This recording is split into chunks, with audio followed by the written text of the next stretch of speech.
So we're here. We're here with Jonny Harris. First off, thank you so much, Jonny, for joining us and giving this great opportunity. Well, listen, thanks so much for inviting me, Ian. From the little bit that David has told me about the academy, it sounds like an incredible community project. So I'm flattered that you asked me to participate. Yeah, it's certainly it's been wonderful, and it's great to have material like this that we can do and give our kids a chance to ask some questions to a Newfoundland artist that's been quite successful in the craft that we all love. So, Jonny, I'll ask one of my favorite questions. I host a show on Rogers here in Corner Brook called The Stage Door, Hmm. and it's all about theater, what's going on. And my favorite question to ask is a tricky one of what was the big moment when you realized, hey, the arts is something I really want to do. Yeah, yeah. I'm not proud of the story, Ian. I was in high school, and a buddy of mine, he said, "Hey, I've got a great plan where we can miss a bunch of classes." And I said, "How can we do that?" And he said, "If we get on this set crew for the school play." I said, "What does that mean?" He says, "We'll be building set pieces and moving sandbags and bringing them to the drama festival." And I thought, great, if I can miss some classes doing that stuff too. But when I got there, I became a part of the set crew. And Kevin Lewis was the drama teacher at Holy Heart at the time. And so I was on the set crew and I got to miss a few classes. But when I saw the drama festival, when I saw all the plays that the different schools were putting on, I thought, wow, this is such a cool thing. It's the coolest thing that I had witnessed in high school. And I thought, I'm going to get on the set crew again next year. And next year rolled around, and I thought, you know what? Maybe why not audition? And auditioned, and I got a very small part actually. As a part of the ensemble cast, I had to be a tree at one point, so I sort of had to do this for a couple of hours, swaying in the wind, and um, but I was the best tree I could be. But anyway, that's how I got into theater in high school, and it really saved me a bit. I wasn't showing a whole lot of promise in other areas of school, and I sometimes joke. I say my parents were the only parents to ever recommend theater school to their child. Um, my parents said, there's this great theater program in Corner Brook. It's part of Memorial University, which they were both sort of affiliated with. And I thought, I didn't have other plans. I thought, okay, I'll do an audition and see if they'll take me at Grenfell. And and I was so lucky. The class I landed in at Grenfell too was a really good. We got along well. There was a bunch of talented actors. The faculty there was solid at the time. The English department, we had to take some English and history electives. The profs at Grenfell in those departments were excellent, and yeah, I really enjoyed my time there. And then sort of Ian, sorry, I'm being long-winded, but that segued into a summer at the Newfoundland and Labrador Festival in Cowhead, and then a few summers in Trinity Bay at the Rising Tide Theatre Festival, and that was it. I was going down that path. Absolutely. I think, it's great that you brought up playing a tree because, of course, we're doing Into the Woods. So there's lots of trees, and that's the show Okay. we're kind of working on through this digital system now is working on a lot of that, in which a lot of the cast is part of the forest at some point. Yeah. They weave in and out of trees, they become trees, they move trees, all that good stuff. That was another that was something that really inspired me also. There was a production at Holy Heart of Into the Woods, and Mark Critch was the narrator. Davenant Doyle was one of the actresses, one of the singers in it. And when I saw that a local production could pull off a top-rate musical like that, I was blown away. I thought that was very inspiring. Absolutely. No, musical theater is certainly one of our programs that we offer, and it's a lot that we really love to do to bring out the potential in a lot of these kind of shows that have been adapted to junior versions so that younger performers can take them on. That's excellent. So, of course, while we're on the topic of theatre in Newfoundland, and especially the Grenfell Theatre Program, we do have two grade 11 students. I should say we have people from, I think, we have some of our rising stars, which is grade 1 and 2 watching, right up to our junior ensemble, which the oldest is in grade 11. Okay. And two of those grade 11s are really considering going to Grenfell to do a theatre degree when they graduate. So, what do you recommend to someone who's looking at that program as an option? Listen, I had an excellent time there. I thought the faculty was excellent. There was some of the electives that I wasn't fussy about taking. I really enjoyed some of the history, English. There was a theater history class that Ken Livingston taught, who's no longer with us, but he was just a brilliant speaker. And the level of production, so there are students that are taking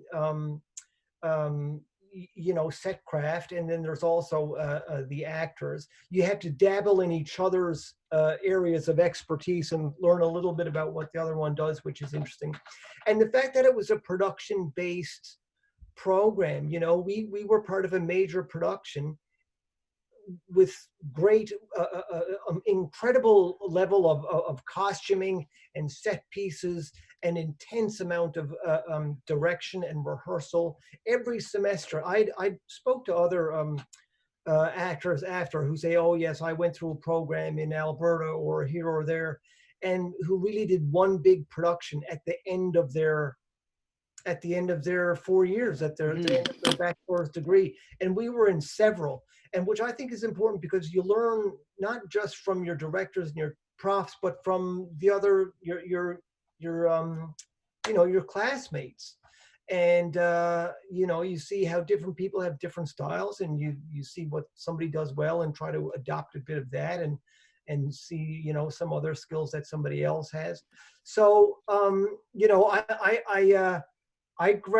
it's been a while since I've been there. I graduated in 1990, but so it's been a long time since I'm sort of out of the loop with the program now. But I had a great time, really formative years. Met some friends that I'll have for the rest of my life, and I really enjoyed it. Absolutely. Well, that's certainly great to hear. And of course, the great thing about doing a theater program and making those connections is you get to make them again and again and again. You get to get a part in something and, oh, hey, you're at school same time I was, and you reconnect over and over, Yeah, I've worked so many times in theater and in TV with people who've been through that program. People who were in my very class. So it's, it was a great experience. And of course, speaking on one of those connections is, of course, David Meggs, our Crowsworn Star Music Artistic Director. His sister, Adriana, directed you in a film not too long ago now. That's right. Yes, in Goalie. Well, yeah. I've done a couple of movies for Adriana, actually. One called Grown Up Movie Star, and another called Goalie, which I think might be airing tonight on CBC in lieu of Hockey Night in Canada. Yeah. I think they're going to have Movie Night in Canada, and Goalie might be airing this evening. So I've a very small part in that, in a very small role in that movie, but essentially just 2 scenes, but really tasty ones. I got a nice little bit in that one. Yeah. So just going on through now, and just a reminder to anyone who's tuning in, if you have any question, send me a private message in the chat so I can know that you have a question for Jonny, and we can pass that along and make sure that all of those get answered. So the next one I have for you is about sketch comedy. Yeah. So we're in a world that is evolving constantly, that our media is so fast. We're getting the update almost instantaneously.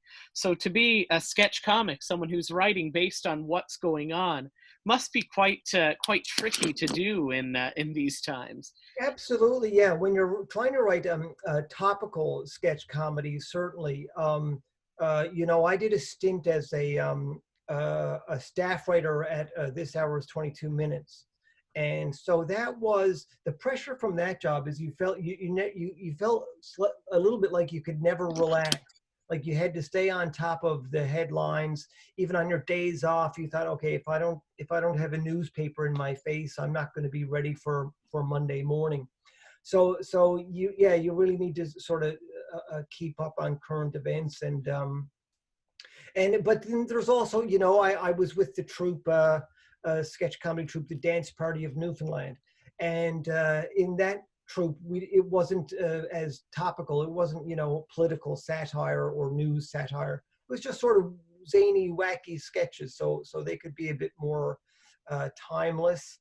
And the nice thing there is, of course, you can perform those sketches for years, and they don't become outdated immediately, as is the case with political satire. Hmm. Although there's probably a few Donald Trump jokes that you could tell today that you could still tell in 5 years from now. Yeah, certain things I don't think we'll move on from too quickly. No. And of course, one of your major roles has been Murdoch Mysteries, which has had an incredible number of seasons, Yeah. has been very popular in Canada. So congratulations on maintaining that, first of all. Thank you. Thank you. It's unprecedented. I mean, I guess we're one of the longest running shows in the country now. I think Heartland maybe started a year before us, and they're still going. Hmm. We're creeping up into like Beachcombers territory now. So Yeah. this we're gonna shoot again this summer, and that will be season 14. So yes, it's been an incredible run, and I give a lot of credit to the writers. They keep coming up with interesting stories for each episode, and there's pros and cons to it. Going with a show that long, it becomes, if it loses any excitement after the years, it can be made up in the fact that it's you develop a certain level of comfort with your character. I don't go on to set of Murdoch Mysteries thinking, oh, how am I going to play Crabtree in this scene? It's sort of there after so many years. You sort of got to trust what you've been doing, and it becomes less stressful, which is nice. Absolutely. And one of the kind of questions that's come through is, playing the same character for 13 seasons right now. It's one thing I love about TV is you get to see these characters grow and change a little bit and develop, because they get more fleshed out. They become more and more real, and sometimes that means a big shift for the character. So what's it like getting to fill those shoes, for 13 seasons? Well, I really enjoy, when I get some of the a little bit more dramatic stuff. Obviously my Crabtree's role on the show is to provide some lighter moments, some comedy relief, but they've also written quite a few more intimate storylines with relationships and enemies that he's encountered. Crabtree's been to jail, and and I think that's true for the other actors too. I think Yannick and Helene and Tom, who play Murdoch, and Julia Ogden and Inspector Brackenreed, I think they sort of enjoy the scenes where they get to be a bit light and funny. So, Mm-hmm. the grass is always greener, right? Um, but yeah, the character does develop over time. I sort of like what they've done with. They've done a lot of interesting stuff with Crabtree.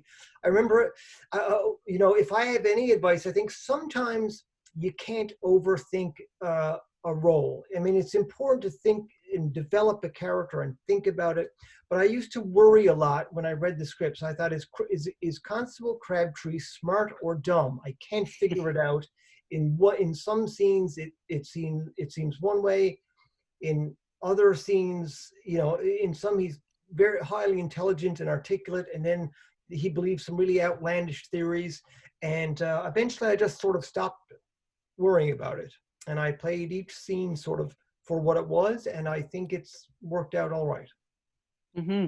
Yeah, well, being a fan of the show, I can certainly say I enjoy watching all the episodes, and it is true. There's a lot of antics with Crabtree, but there's also those kind of heartfelt moments that sneak up on you. Yeah, it's like after that many years, yeah, you get to do a little bit of everything. Yeah. Yeah, and of course your other show that you're currently running as well is a bit of a kind of passion project for you with Still Standing. So, Yeah. what is it like being a part of that and getting to go to all these wonderful places with all the character? Well, it's amazing.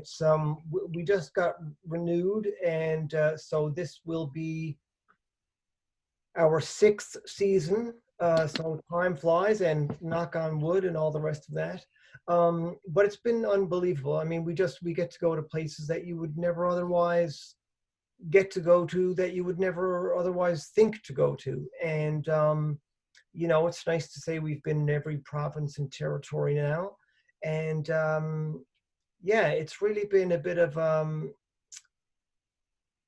you can't help but fall in love with the country when you see that much of it, and you get to see so many. We're looking for the positive in each place that we go. Hmm. So when you hear so many stories of tenacity and optimism, and people who are really selflessly engaged in their community, doing things like you guys are doing, things that people who are just creating and developing positive, good projects and good vibes for their community.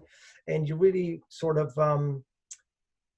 you really learn to appreciate that. And you see a huge spirit of volunteerism all around the country, and you see people who are when they're faced with an option of whether to laugh or cry in tough times, you see that a lot of people choose to laugh.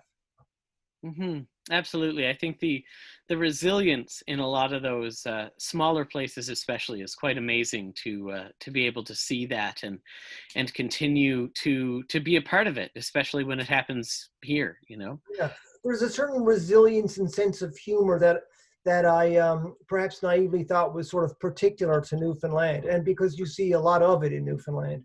But I tell you, there's a lot of little corners of Canada where things haven't gone so well, that people share that same attitude. Hmm. And I know for me, being a bit of a kind of theater history buff, it certainly reminds me a little bit of some of the roots of Canadian theater, like the farm show, where a theater troupe went to these small farms and actually worked on them Is that right? Yeah, to know the characters. It's quite and then people loved it because they got to see themselves on the stage, sure. in Yeah, the yeah, yeah. final show. Yeah, I like the history of it. The collective theater programs. I mean, the old Codco gang, Mary Walsh, Andy Jones, and those guys used to get together and create some of those shows. And yeah, everybody. They say people like to see a mirror of their community shown back to them. So it's sort of timeless. Absolutely. And what would draw you to a community when you're looking at the communities that you want to choose for Still Standing? I think we have a team. We've got a couple of researchers in our office, so we're really looking for a survival story, an interesting story. So we're looking for a town that might be struggling economically, but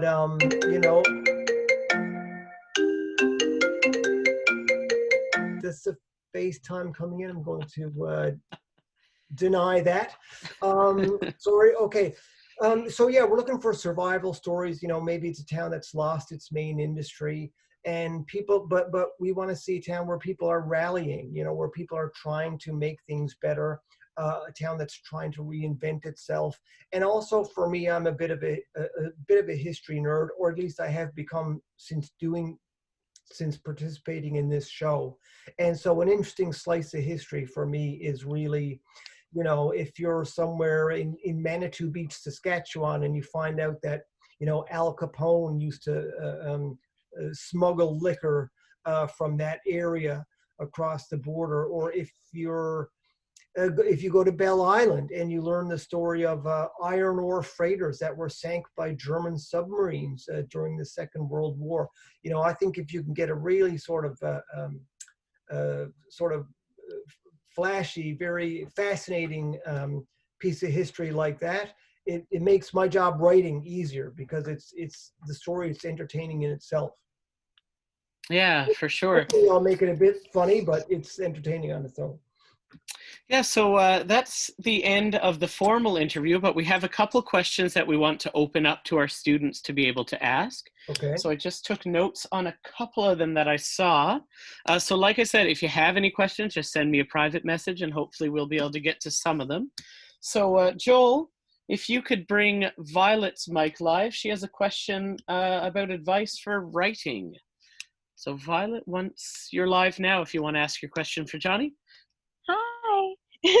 I was just wondering, you were talking about sketches and comedy sketches. For any aspiring writers or comedy sketch writers, do you have any advice for boosting their confidence and just being more sure of yourself and confident in what you're writing? Violet, I don't know if I do. That is an excellent question. Confidence is the hardest thing to come by. And if you do get bitten by this bug and you continue to write and perform comedy, it may be something that will always be an issue. It is for me. I still find, even though Still Standing has gone for several years, and I still worry about, if some of the jokes I write are funny or not. If you're doing sketch comedy, it's kind of cool because it's not solely on your own shoulders. You get to bounce ideas off some friends. You get to argue with your friends about what the good ideas are or are not, and that will happen as well. But it's a great question, because confidence is a big part of the game, and all you can really do is try your hand at it and get out there and try to do some writing, try to get a couple of shows up on stage, and it may always be a challenge, but it's something that you'll learn to deal with as you go. But it's confidence. That's the tough one. That's half the battle, I tell you. Thank you. Thanks for All the right. question. Thanks, Violet, for asking that. I see that Amy Andrews has just connected to us now. And Jonny, it's my understanding that when you were in Corner Brook, you were in a production of Guys and Dolls that Amy actually choreographed. Yes. And I'm not much of a dancer. But you could move. Okay, well. I got you moving. It's good, Jonny. You did a good job. Listen, you did a fantastic, as you always do on all your productions. But I remember some of the stuff we did in Guys and Dolls, and moving around in those gangster suits wasn't the easiest. In our pinstripe suits wasn't the easiest thing. 3-piece suits with hats and the whole thing. Yeah, our fedoras and all that. But it was great. I remember. I think I cheated a little bit, though. I know you had a few numbers that were choreographed with big sort of roll, with the guys playing the dice games and the big sort of flashy rolls and movements. And I think I just sort of ran around in the background pretending I knew what I was doing. But yeah, you and Mike Payne ducked out of that one pretty quick. Leave it to the pros.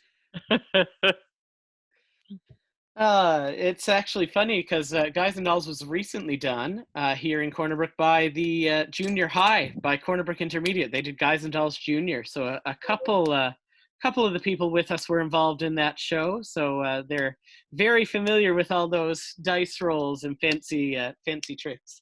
It was a fun one. And actually, Ken Jacobson from the English department at Grenfell played one of the leads in that, and he was fantastic. The whole cast, it was a phenomenal cast from the community.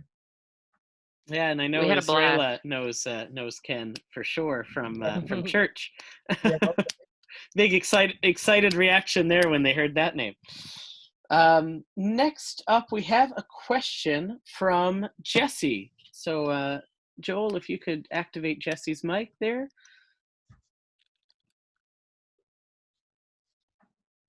Just one moment. Hi. Hey, Which do you prefer, stage or film TV?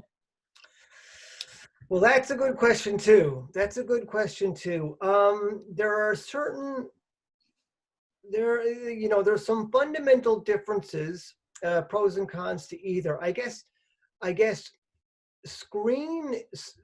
camera work is a little easier because you can fool up, and everybody does, so it's no big deal. You're expected to know your lines and everything when you get there, but everybody flubs a line every now and then. You don't get the amount of rehearsal that you do for stage work. So you come in knowing your lines, and then you have a brief blocking session with the director, and you figure out who's going to stand and move where, when, and then you shoot the scene. And the other thing is you shoot the scene multiple times, so they move the camera around, so you get a lot of tries at it. And anytime you flub a line, you just collect your thoughts and start again, and it's a very normal thing. So in a way, that's low pressure, as opposed to on stage where you really got to have your material down pretty tight. Of course, the wonderful thing about stage is the immediate payoff. There's nothing better than being on stage and delivering a joke and people laugh. A theater full of people laugh at your joke. When you're doing camera work, you really have no idea how you did for a few months until the film or TV show has been edited and you finally see it on TV. So those are what I would say are the fundamental differences between the two. As for which I prefer, that's tough to say. Also, camera work generally pays a little better, but I feel very fortunate that I'm able to do some of both right now. Mm-hmm. Absolutely. Thanks, Jesse, for that question. I see Lydia has a question. She wants to know, what is your favorite show that you've been a part of? Hard question. Well, that is my favorite show that I've been a part of. I would say, I Still Standing is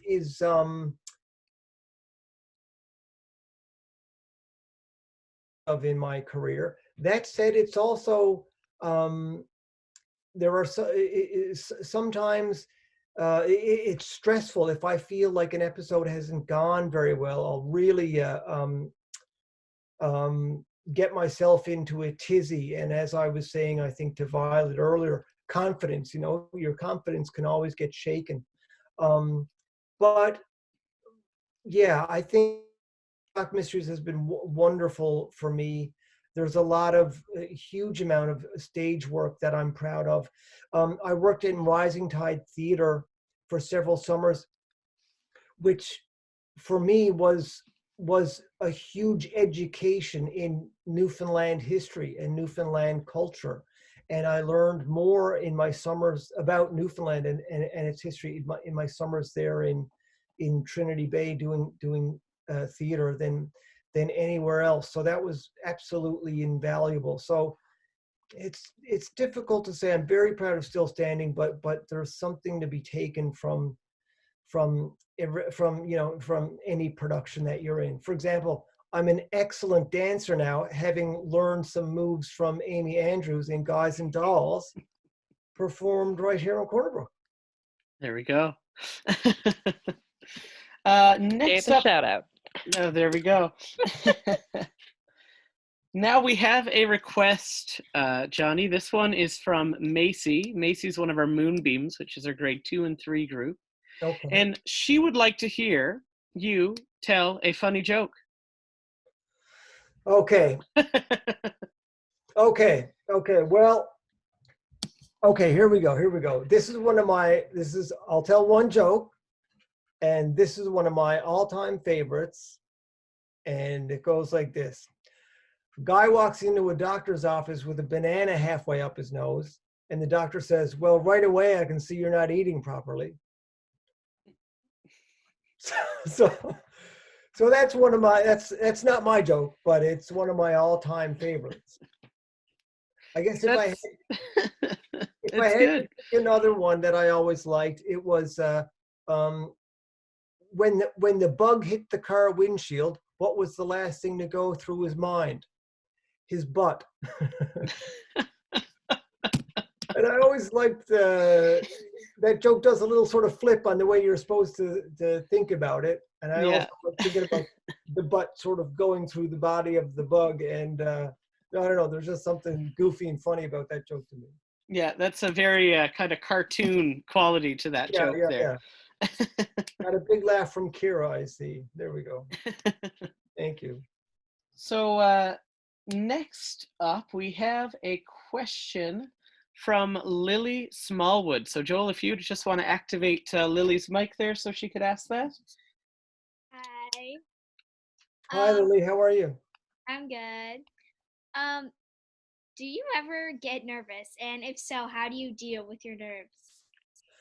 Well, that's another excellent question. That's a bit close to the confidence question.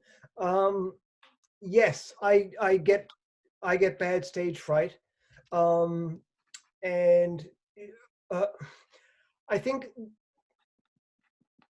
earlier in my career, the only way I could combat that was with the amount of rehearsal. So I knew that if I was going on stage and I'd be full of nerves and nervousness, I would rehearse my material compulsively. I would rehearse it so much that if I went onto the stage and my whole body and nervous system was full of nervousness and anxiety, that I knew the material so well that my body would almost just go through the motions and do the performance, even though the back of my mind is racing. So I think that's what, and I'm sure there are other techniques. Trying to slow down your breathing before you go on stage is very important, to breathe deeply into your diaphragm. It's the only thing you can do to really sort of control your nerves and actually bring your heart rate down if you're feeling very nervous. So yeah, trying to remain calm and deep breathing, and that paired with just be as prepared as you can be, just rehearse as much as you can, and know that you're always going to have little flubs here and there. I do, everybody does, but dealing with nerves is a tough one, and yeah, preparation, I guess I would say. Thank you. Thanks, Lily. And next up, Max has a question, if we could just unmute him. We only got time for a couple more questions, folks, but we'll get through as many as we can, probably 3 more questions, and then we're going to clue up. All right, folks? How do you prepare for auditions? Auditions are a tough one because Max, you have to put in so much work, and you go in and you get one shot. You know, it's if I'm talking about doing camera work, you get lots of tries to get your line right. Even in a theater production, maybe you don't hit the line right one night, but you're going to get it. You know you're going to nail it the next night. With auditions are a total headache because you get one chance to go in there, and you're going to be nervous. Regardless, you're going to be nervous. But again, like I said to Lily, really your only weapon there is preparedness, is to be so prepared and just try to, and it's the bane of all actors, because people feel like sometimes they waste their time because they spend so much time learning their audition inside out, and you're 9 times out of 10 you're not going to get the part, and it may have nothing to do with your performance. You might be too tall or too short or too hairy or not hairy enough. You know what I mean? People are usually looking for types for specific roles. So never beat yourself up for not getting a part in an audition. It doesn't have to do with your talent or ability. 99 times out of 100, they already have somebody in mind who's a bit different from you. And that's a frustrating part about the industry, but it's just one you got to live with. Another thing you could think about, Max, is a lot of times people will accept video auditions. So if you're not going in to audition for a theater piece in front of a director, if it's a scenario where you can submit a tape, you need to, it's pretty easy to do these days. You can do it with your phone, aim your phone at yourself, have somebody sitting to the side of your phone reading the other character in your scene. And that's sort of good because you can do it a half dozen times until you feel like you got a decent performance on tape, or not on tape, but on your phone. But yeah, auditioning, that's a tough one. It's so frustrating, because even the most successful people, they don't get the part 99 times. Absolutely. And I guess speaking of interesting parts, we have one question from Lily Cunning, not the Lily we just heard from, and that is, have you, or would you, I guess, ever consider being in a show like Young and the Restless? Very specific. Wow, Young and the Restless. Well, I don't know. I would try my hand at soap opera acting. I know that I think Joey Tribbiani on Friends has a lot of interesting things to say about soap opera acting. Mm-hmm. But I like, it's funny because sometimes, at the ends of scenes in soap operas, people just sort of stare at each other for an unnaturally long amount of time. Well, in Murdoch Mysteries, we have to do that at the end of a scene. Now, that'll get cut in editing, so it doesn't look awkward on TV, but it feels a bit awkward when you're doing the scene with someone. But these long sort of, when you just have to stare at each other for a long time, it's a bit uncomfortable. Sometimes I'll stare at the person's ear or their eyebrow, just so we're not locked in awkward eye contact. Yeah, there's certainly a lot of different styles going on for sure. The next question is coming from Shauna. So Joel, if you could just activate that so she could ask that. Hi. So I was wondering, since acting is something that you really enjoy, but it's also your job, do you ever find it difficult to keep that separate from the rest of your life? That's an interesting question too, Allison.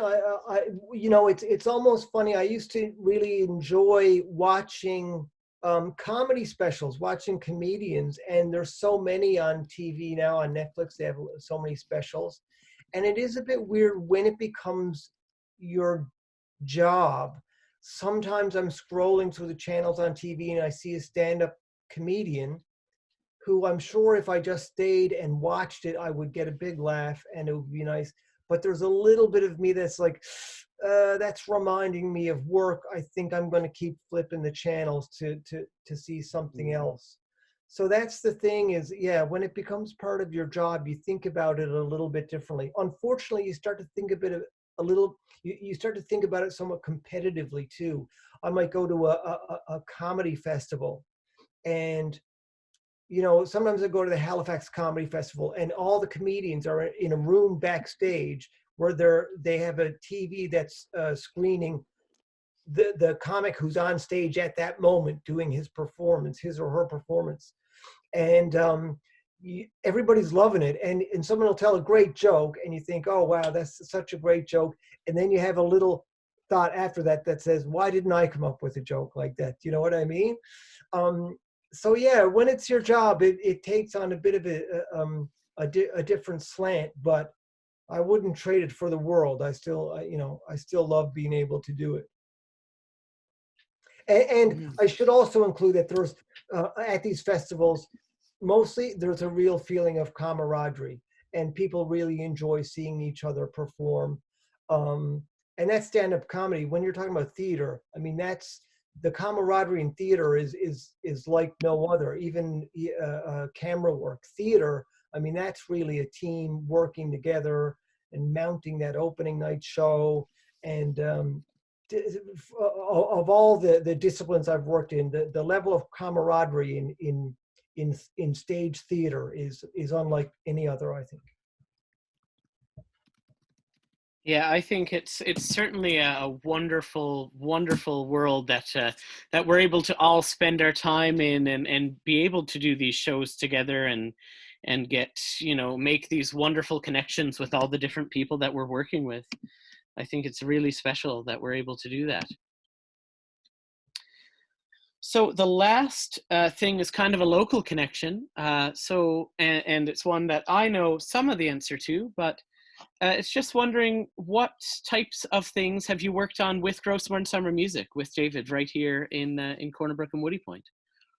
Well, we're hoping to do some more things in the future.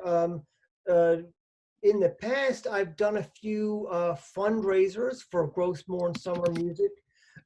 David runs a Christmas fundraiser, a Christmas concert every year, where they have some great sketches and just unbelievable singing and musicians. And he's asked me to participate a couple times, and I'll get up and tell a few goofy jokes, and hopefully people will get a kick out of that. But that's I've had a lot of fun at those shows, and the content is top notch. And yeah, I would love to spend more time up there. You know, the only thing for me right now, Murdoch Mysteries and Still Standing both shoot over the summer, so it's sort of difficult for me. I was lucky last year because last summer we actually shot an episode of Still Standing in Woody Point. And actually, we were talking about the Writers' Festival there, and I actually interviewed Dave's father, Randall Meggs, up at the church that Grossmore Summer Music bought and renovated, and just beautiful area.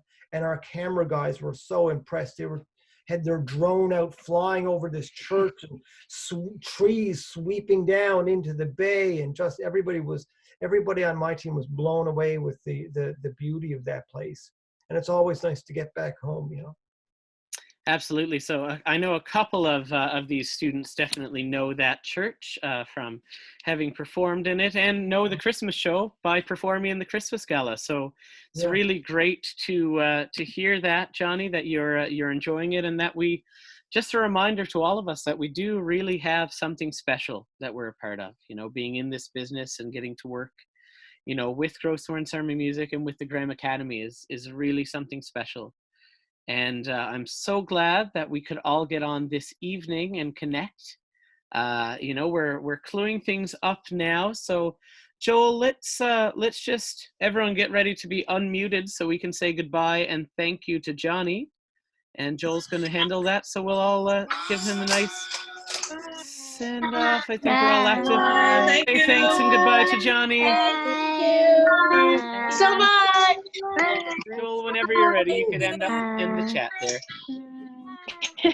Bye. Take care. Thank you, Jonny. Bye.